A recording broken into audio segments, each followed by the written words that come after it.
como é que isso se aplica ao mundo das organizações, basicamente, uma empresa é um grupo de pessoas focado em ter um certo objetivo, em prestar um certo serviço ou produzir um determinado tipo de produto.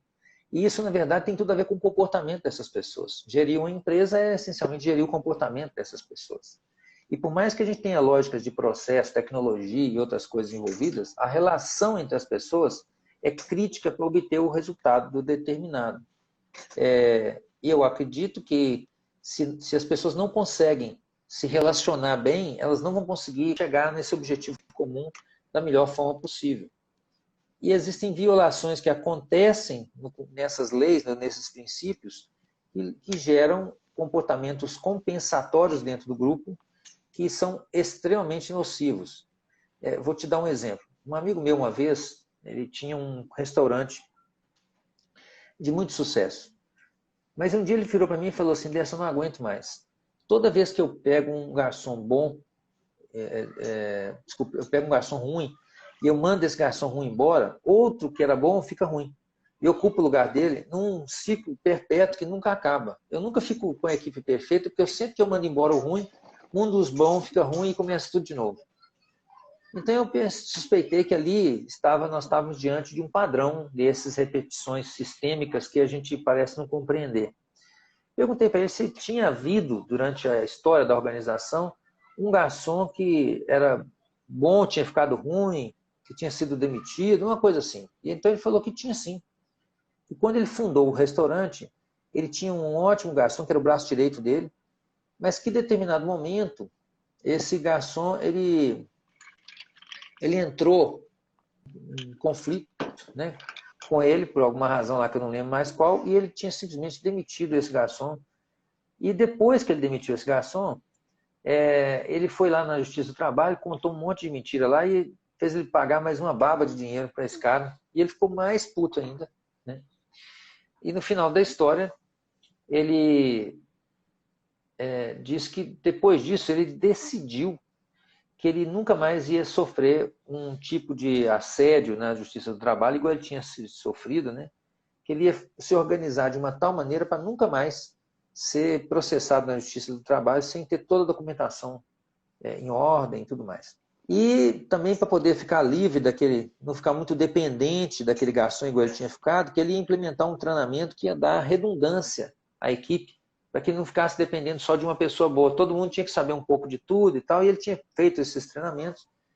E isso tinha levado ele a ser top of mind de Brasília no setor dele durante anos. Quer dizer, aquilo tinha sido uma coisa que deu um estímulo para ele mudar completamente o rumo do negócio. E desde então ele nunca tinha tido um processo na Justiça do Trabalho e o treinamento dele era um modelo para o setor. Eu falei, então você tem que agradecer esse cara. Ele falou assim, de jeito nenhum, aquele filho da puta começou a xingar o cara de novo. Eu falei, não, você não está entendendo. Quando você não honra esse cara que é o anterior, e que foi importante para poder induzir em você essas mudanças, você, na verdade, faz com que alguém tenha que fazer isso por você. E geralmente isso acontece de maneira inconsciente com um dos outros garçons da equipe. Ele olhou para mim e pensou que eu tinha comido cocô, mas ele estava tão pressionado com essa situação, que era um negócio que incomodava ele muito, ele chegou para mim, ligou outro dia e falou, e aí, o que eu tenho que fazer? Se aquilo que você está falando é verdadeiro, o que eu tenho que fazer? Eu falei, você tem que fazer uma homenagem daquele cara. Ele falou assim, mas aquele filho da puta... Ele não queria fazer de jeito nenhum.